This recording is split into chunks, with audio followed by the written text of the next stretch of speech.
मित्रांनो, financial फ्रीडमच्या part 2 मध्ये आपणा सर्वांचे स्वागत आहे। आपण जर भाग पहिला पाहिला नसेल तर तो जरूर पहा। आणि आता आपण कंटिन्यू करणार आहोत टप्पा क्रमांक 4 स्थिरता।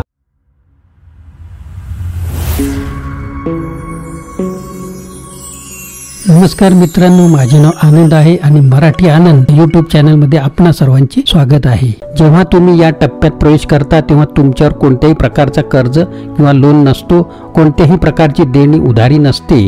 तुम्ही आर्थिकदृष्ट्या एवढे स्थिर असता की तुम्हाला कोणतीही आर्थिक मदत घ्यावी लागत नाही, कारण तुम्ही तुमच्या उत्पन्नापेक्षा कमीत कमी खर्च करत असता। त्यासोबत तुमच्याजवळ एवढे पैसे असतात की तुमचे सर्व उत्पन्न कमाई बंद जरी झाली तरी तुम्ही कोणत्याही अडचणीविना येणारे 6 महिने तुमचे सर्व प्रकारचे खर्च सांभाळू शकता। तेव्हा तुम्ही स्थिरतेच्या टप्प्यात आलेले असता। या टप्प्यात आल्यावर तुम्ही असे म्हणू शकता की तुम्ही आर्थिकदृष्ट्या स्थिर आहात। आपल्या खर्चावर नियंत्रण मिळवल्यानंतर तुम्हाला पुढच्या पायरीत तुमच्या बचतीवर लक्ष केंद्रित करायला पाहिजे।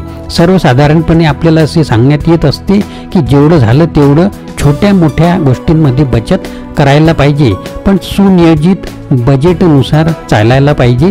परंतु लेखक असे म्हणतात की आपल्याला बजेट बनवायची काही गरज नाही, कारण आपले छोटे मोठे खर्च आपण केलेल्या बचतीवर तेवढा प्रभाव करत नसतात जेवढे पुढील 3 खर्च प्रभावित करत असतात, जे आहेत राहण्याचा खर्च, वाहतूक खर्च आणि खाणेपिणे यावरचा खर्च। आपण आपल्या राहण्यासाठी खर्च, एका जागेवरून दुसऱ्या ठिकाणी जाण्यासाठी वाहतूक आणि जिवंत राहण्यासाठी आपण जे अन्न खातो, या 3च खर्चावर आपण आपल्या उत्पन्नाच्या 20% खर्च बचत करू शकता जर आपली इच्छा असेल तर। पहिला चैनीच्या भरभक्कम आर्थिक घराऐवजी तुम्ही तुम्हाला परवडणाऱ्या साध्या घरात राहू शकता। दुसरा, अन्न फक्त तेच खरेदी करा जे आवश्यक आणि गरजेचे आहे। आणि तिसरा, एका ठिकाणाहून दुसऱ्या ठिकाणी पोहोचण्यासाठी तुम्ही एक परवडणारे पर्याय देखील निवडू शकता। टप्पा क्रमांक 5 लवचिकता।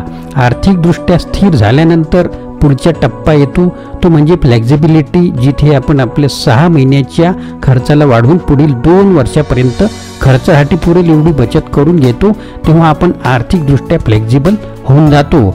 लेखकाच्या मते आर्थिक स्वातंत्र्याचे टप्पे हे या प्रकारचे आहेत: financially stable, financially flexibility, financial free. परंतु इथे आपल्या सोयीसाठी आपण प्रथम फायनान्शियल स्ट्रक्चर कसे असले पाहिजे, मग पुढील टप्पे ओलांडायला पाहिजे।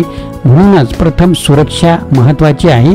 त्यानुसार पुढील प्रमाणे आपल्याला असे टप्पे सांगता येतील: financial structure, financial stable, financial flexibility, financial free. म्हणजेच आपल्याजवळ आता एवढा पैसा आहे की आपण 2 वर्षापर्यंत पैशाची पर्वा न करता आरामाने आपले जीवन जगू शकतो। आपल्या सर्व खर्चांना नियंत्रित केल्यानंतर आर्थिक स्वातंत्र्य मिळवण्याच्या पुढच्या पायरीवर आल्यानंतर लेखक म्हणतात की तुम्हाला 9 ते 5 या वेळेतील दिनचर्येला हॅक करायचं आहे। म्हणजेच काय करायचं तर तुम्हाला तुमच्या पूर्ण वेळ कामाला, जिथून तुमचे सर्वाधिक उत्पन्न येते, मग भले ते तुमची नोकरी असो अथवा तुमचा व्यवसाय, आपल्याला 9 ते 5 रुटीनला आपल्या आर्थिक स्वातंत्र्याच्या प्रक्षेपण स्थळासारखी वापरायचे आहे। लेखक म्हणतात की तुम्हाला तुमच्या पूर्ण वेळ कामाला, नोकरी, व्यवसायाला तोपर्यंत सोडायला नाही पाहिजे जोपर्यंत तुम्हाला तुमच्या साइड इन्कमच्या प्रवाहामधून त्या नोकरी व्यवसायापेक्षा चांगले परिणाम मिळत नाही तोपर्यंत। कारण बहुतांश लोकांसाठी त्यांची पूर्ण वेळ नोकरी व्यवसाय हेच पूर्ण उत्पन्नासाठीची महत्त्वाची भूमिका निभावत असतात। अधिकतर लोकांची पूर्ण वेळ नोकरी किंवा व्यवसाय हेच त्यांचे उत्पन्नाचे महत्त्वाचे व एकमेव साधन असते। आणि लेखक म्हणतात की तुम्हाला तुमच्या पूर्ण वेळ कामाला, नोकरी व्यवसायाला किमान करण्याऐवजी अधिकाधिक कमाल करायला पाहिजे। तुम्ही जर नोकरी करत असाल तर आपल्या पगाराला वाढविण्यावर भर द्यायला पाहिजे। स्वयंरोजगार व्यावसायिक असाल तर उत्पन्नात वाढ होईल असे प्रयत्न करायला पाहिजे। परंतु तुमची पगार, वेतनही तेव्हाच वाढेल जेव्हा तुम्ही तेवढ्या लायकीचे काम कराल किंवा तुमच्या व्यवसायासाठी नवीन ग्राहक आणण्याचा विचार करता, तेव्हाच तुमच्या उत्पन्नात वाढ होईल। तुम्हाला नेहमीच नवनवीन संधींचा शोध घ्यायला पाहिजे ज्याद्वारे तुमचे उत्पन्न वाढेल। यासाठी लेखक आपल्याला काही सूत्र, फॉर्म्युले सुचवतात।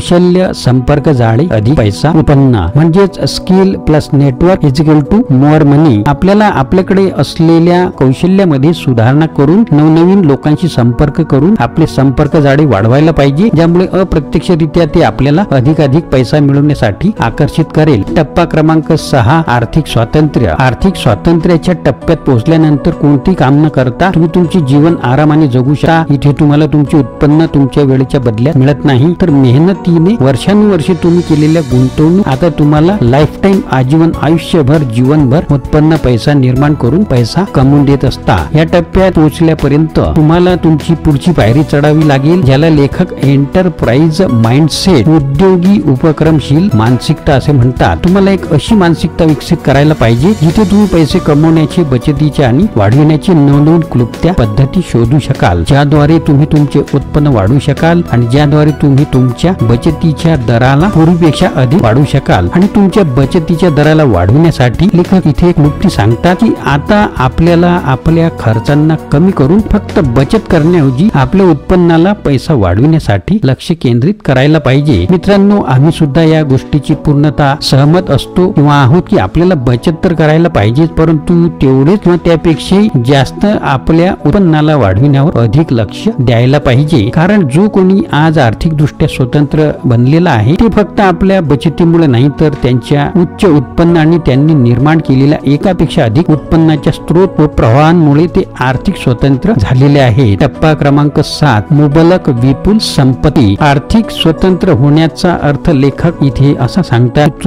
जेव्हा तुम्ही तुमच्या पैशाऐवजी तुमच्या वेळेला अधिक महत्त्व द्यायला लागता ते तुमचे आर्थिक स्वातंत्र्य असेल. आणि जेव्हा तुम्ही ह्या गोष्टीला समजून जाता की money is unlimited but our time is limited, don't waste time.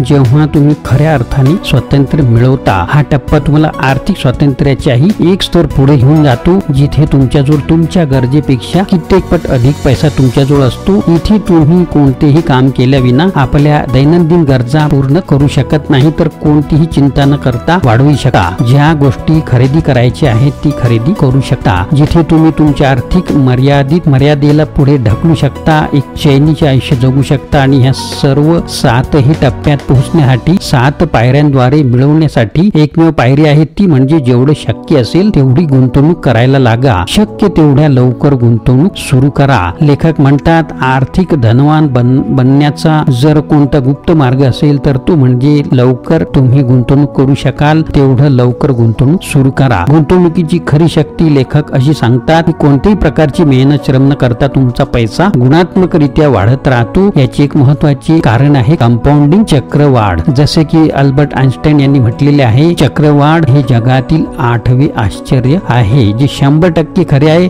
म्हणूनच आर्थिक शिक्षण घ्या, आर्थिक साक्षर बना, गुंतवणूक करायला शिका, गुंतवणूक करा, वाढवा आणि आर्थिक स्वातंत्र्य मिळवून आपल्याला पाहिजे तसे आयुष्य जगा.